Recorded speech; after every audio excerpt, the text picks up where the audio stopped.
আজকে সত্যি ঘটনার মাধ্যমে এমন একটি আমলের কথা বলবো যে আমলটি না করলে মৃত্যুর সময় চেহারা কালো হয়ে যায়, কবরে চেহারা কেবলা থেকে ফিরে যায়। কোটা আন্দোলনকারী, পুলিশ ও সকল রাজনৈতিক দলসমূহকে আমলটি জেনে রাখা খুব জরুরি। আসুন ঘটনাটি শুনি আর আমলটি শিখে রাখি। হযরত ওমর বিন আব্দুল আজিজ 3 উপমহাদেশে রাজত্ব করে গেছেন। একদিকে কাশ্মীর পর্যন্ত, অপরদিকে ফ্রান্স পর্যন্ত, আর দিকে ইস্তাম্বুল পর্যন্ত। তিনি এমন একজন খলিফা যার জামানায় 3 উপমহাদেশে কোনো ধরনের বিদ্রোহ হয় নাই, কারণ তিনি এত ন্যায় বিচারক ছিলেন, এত বড় ইনসাফ প্রতিষ্ঠা করেছেন যে এত বিশাল এরিয়ায় একটি লোকও নাখোশ ছিল না, অশান্তিতে ছিল না। যারা উনার বাপ দাদার সাথে লড়াই করেছিলেন তারাও উনার বন্ধু হয়ে গেলেন। তিনি ইন্তেকালের 1 সপ্তাহ আগে প্রধান বিচারক রেজা বিন হাওয়াকে ডাকলেন, যিনি কাজী ও মুফতি ছিলেন। তাকে ডেকে বললেন, তুমি ওয়াদা করো আমি আমার জন্য যেই দোয়া করতে বলবো তুমি তা করবে। কাজী সাহেব ওয়াদা করলেন।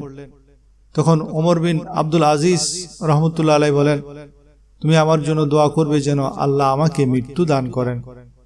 কিন্তু কাজী সাহেব রাজি হচ্ছিলেন না।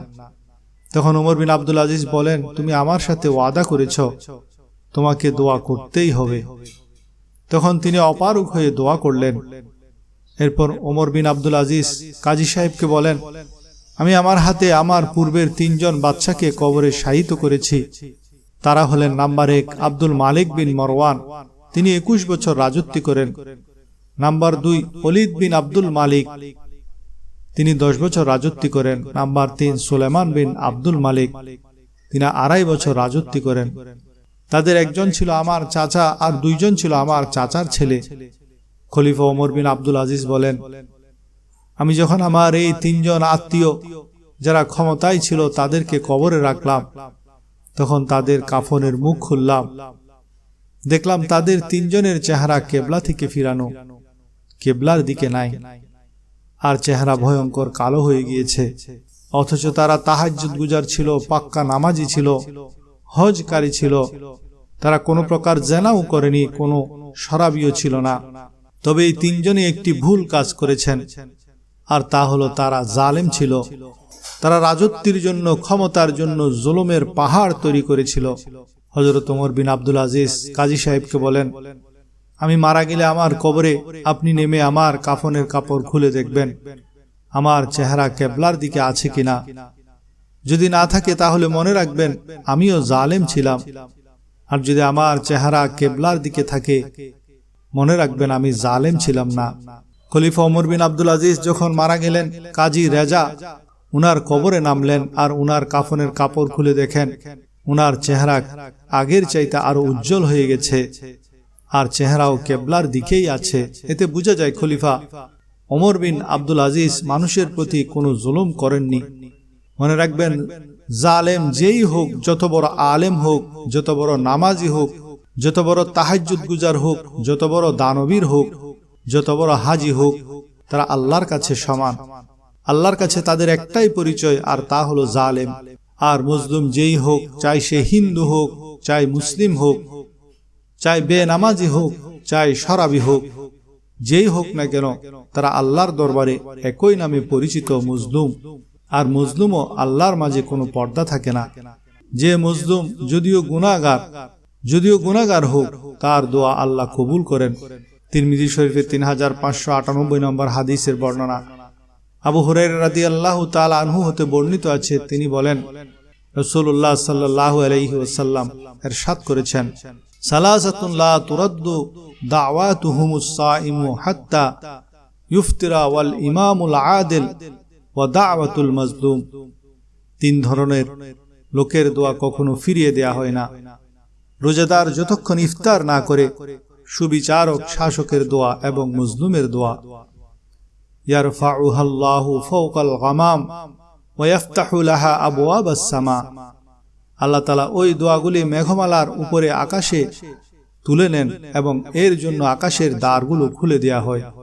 ওয়া ইয়াকুলুর রাব্বু ওয়া ইজ্জাতি লা আনসুরান্নাকা ওয়ালাউ বা'দা হিন। রব্বুল আলামিন বলেন, আমার মর্যাদার শপথ, আমি নিশ্চয়ই তোমার সাহায্য করব কিছু দেরি হলেও। বুখারী শরীফের 1496 নম্বর হাদিসের বর্ণনা, আল্লাহ রাসূল ইরশাদ করেন, ওয়াত্তাকি দাওয়াতাল মাজলুম ফাইন্নাহু লাইসা বাইনাহু ওয়া বাইনাল্লাহি হিজাব। মজলুমের বদদোয়াকে ভয় করো, কেননা তার বদদোয়া এবং আল্লাহর মাঝে কোনো পর্দা থাকে না। আমাদের জীবনে অনেক ধরনের টেনশন আছে, পেরেশানি আসে, তা থেকে আল্লাহ আমাদেরকে রক্ষা করেন। এক সময় টেনশন দূর হয়ে যায়, কিন্তু এমন একটি টেনশন, এমন একটি পেরেশানি আছে যা থেকে মানুষ আর বের হতে পারে না।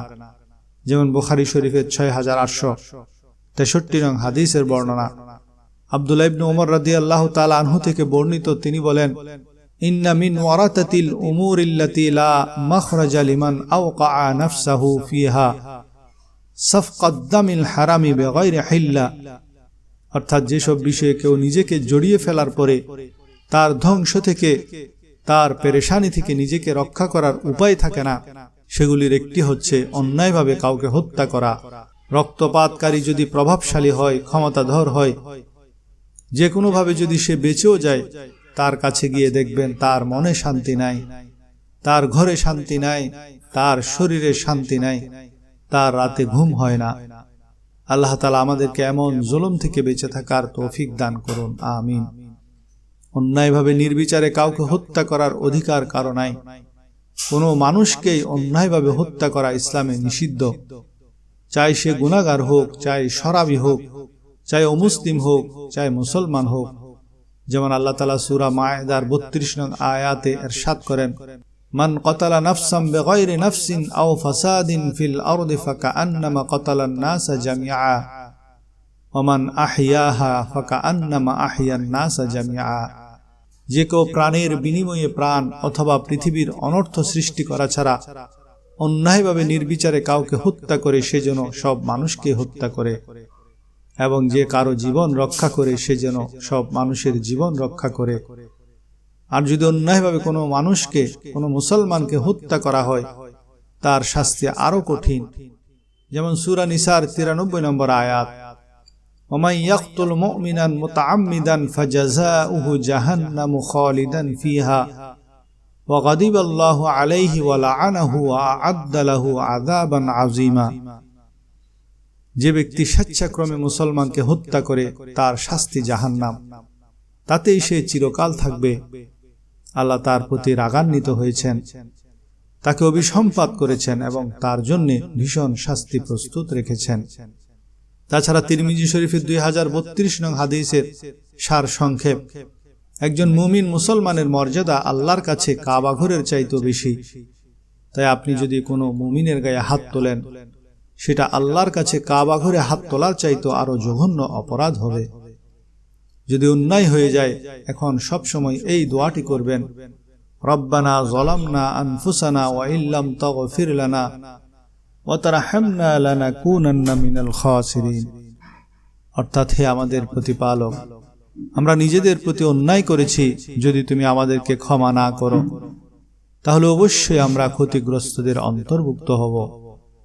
আল্লাহ তাআলা আমাদেরকে জালেমের জুলুম থেকে হেফাজত করুন, আমাদেরকে সব ধরনের জুলুম ও অন্যায় কাজ থেকে বিরত থাকার তৌফিক দান করুন। মানুষ নয়, শুধু পশু পাখির প্রতিও ইনসাফ করার তৌফিক দান করুন। আমাদের দেশের সকল মানুষকে হিংসা বিদ্বেষ ভুলে মিলেমিশে বসবাস করার তৌফিক দান করুন।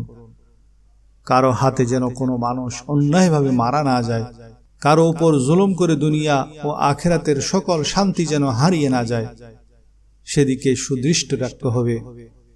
গত 36 দিন যাবৎ যেসব ভাই বোন শহীদ হয়েছেন, আল্লাহ তাদের সকলের গুনাহ মাফ করুন। যারা আহত হয়েছেন তাদেরকে সুস্থতা দান করুন, আমিন।